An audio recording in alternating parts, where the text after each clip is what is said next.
नमस्कार. नाव, धर्म किंवा जन्मतारीख बदलायची असेल तर महाराष्ट्र राजपत्र म्हणजेच गॅझेट किती महत्त्वाचं असतं हे वेगळ्याने सांगायला नको. आजच्या या विशेष भागात आपण या गॅझेटसाठी घरबसल्या एजंटशिवाय ऑनलाईन अर्ज कसा करायचा याची अगदी स्टेप बाय स्टेप माहिती घेणार आहोत. चला तर मग लगेच सुरुवात करूया. थोडक्यात सांगायचं तर आज आपण 6 मुख्य टप्पे पाहणार आहोत. राजपत्र नेमकं काय आहे, पोर्टलवर रजिस्ट्रेशन कसं करायचं, अर्ज कसा भरायचा, कागदपत्रांच्या कडक अटी काय आहेत, पेमेंट आणि ट्रॅकिंग कसं होतं आणि फायनली आपलं प्रमाणपत्र डाउनलोड कसं करायचं. सुरुवात करूया पहिल्या विभागापासून. राजपत्र म्हणजे काय आणि त्याचं महत्त्व. गॅजेट किंवा राजपत्र म्हणजे नेमकं काय, तर हा एक असा सरकारी आणि कायदेशीर दस्तऐवज आहे जो आपल्या ओळखीतल्या मोठ्या बदलांना थेट सरकारी मान्यता देतो. बरं, सगळ्यात भारी गोष्ट म्हणजे हे मिळवण्यासाठी आता सरकारी ऑफिसचे खेटे मारण्याची अजिबात गरज नाही. ही पूर्ण प्रोसेस आता एकदम सोपी आणि ऑनलाईन झालीय. आता वळूया दुसऱ्या विभागाकडे. पोर्टलवर नोंदणी करणे आणि आपले सरकारी वेबसाईटचा वापर. सगळ्यात पहिली स्टेप म्हणजे आपलेसरकार.gov.in या अधिकृत वेबसाईटवर जाणं. तिथे गेल्यावर न्यू युजर रजिस्ट्रेशन हा पर्याय निवडायचा.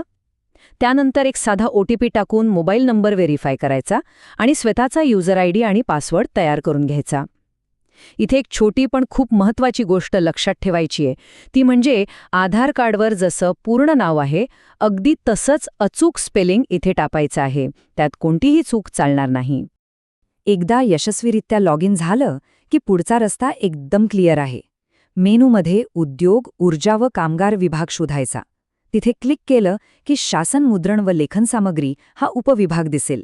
आणि शेवटी आपल्याला हवा असलेला भाग 2 राजपत्र जाहिरात नावात बदल हा पर्याय निवडायचा. तिसरा विभाग अर्ज भरणे. भौतिक म्हणजेच फिजिकल विरुद्ध डिजिटल फॉर्म. इथे थोडी गंमत आहे. ह्या प्रोसेसमध्ये आपल्याला 2 वेगळे फॉर्म्स हाताळायचे आहेत. एक म्हणजे वेबसाईटवरून डाउनलोड केलेला फिजिकल फॉर्म. हा फॉर्म चक्क प्रिंट काढून पेनाने भरायचा आहे, ज्यात जुनं नाव, नवीन नाव आणि प्रत्यक्ष सही करावी लागते. आणि दुसरा म्हणजे पोर्टलवरचा डिजिटल फॉर्म. इथे आपल्याला आधार नंबर आणि स्पेलिंगचे डिटेल्स ऑनलाईन टाईप करायचे आहेत.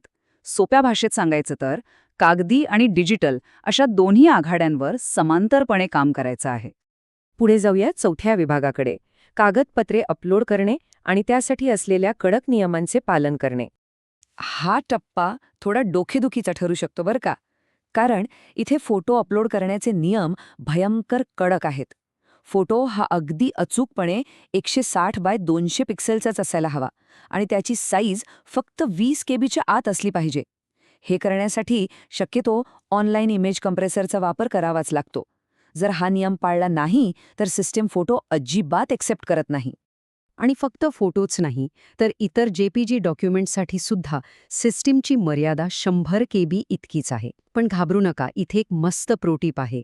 जर आपण कागदपत्रे PDF फॉर्मॅटमध्ये बनवली तर आपल्याला तब्बल 1 MB पर्यंतची मुभा मिळते. त्यामुळे फाईलची क्वालिटी चांगली राहावी म्हणून नेहमी PDFचाच वापर केलेला कधीही उत्तम. आता आवश्यक कागदपत्रांची लिस्ट बघूया. ओळखपत्र, पत्त्याचा पुरावा आणि तो पेनाने भरलेला फिजिकल अर्ज. हे तर लागतंच. पण ह्यातला सगळ्यात भारी आणि सोयीचा बदल कोणता माहितीये? कायदेशीर दस्तऐवज. पूर्वी यासाठी स्टॅम्प पेपरवर नोटरी वगैरे करावी लागायची. पण अलीकडच्या नियमानुसार नवीन नावासह दिलेलं एक साधं स्वयंघोषणापत्र म्हणजे सेल्फ डिक्लरेशन सुद्धा चालतं. यामुळे आपला बराच वेळ आणि पैसा वाचतोय. पाचवा विभाग पेमेंट आणि ट्रॅकिंग. आपला अर्ज सुरक्षित करणे. कागदपत्रे अपलोड झाली की शेवटचा प्रशासकीय टप्पा येतो तो पेमेंटचा. ओपन कॅटेगरीसाठी सध्या साधारण ₹560 इतकी फी आहे. आणि एकदम सोपी गोष्ट म्हणजे स्क्रीनवर दिसणारा QR कोड स्कॅन करून Google पे किंवा फोनपे सारख्या UPI ॲप्सवरून आपण हे पेमेंट काही सेकंदात पूर्ण करू शकतो. पेमेंट झाल्यावर एक गोष्ट अजिबात विसरायची नाही, ती म्हणजे पेमेंटची पावती आणि ॲप्लिकेशन ID लगेच सेव्ह करून ठेवणं. त्यानंतर थोडा संयम बाळगावा लागतो.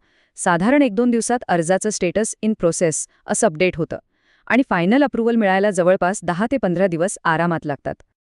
आणि आता आपला शेवटचा 6वा विभाग अंतिम प्रमाणपत्र डाउनलोड करणे म्हणजेच यशस्वी पूर्तता.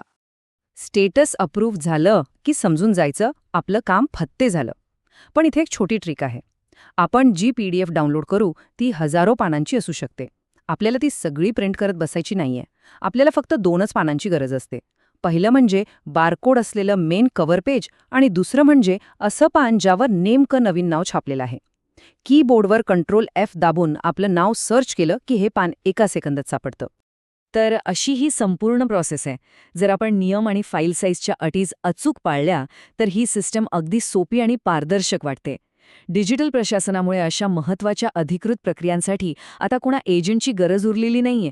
मग विचार करा, जेव्हा सरकारी कामं घरबसल्या एवढ्या सोप्या पद्धतीने होऊ शकतात, तेव्हा आयुष्यातला एखादा मोठा आणि महत्त्वाचा बदल घडून आणण्यासाठी आता कोणती गोष्ट अडथळा ठरू शकते?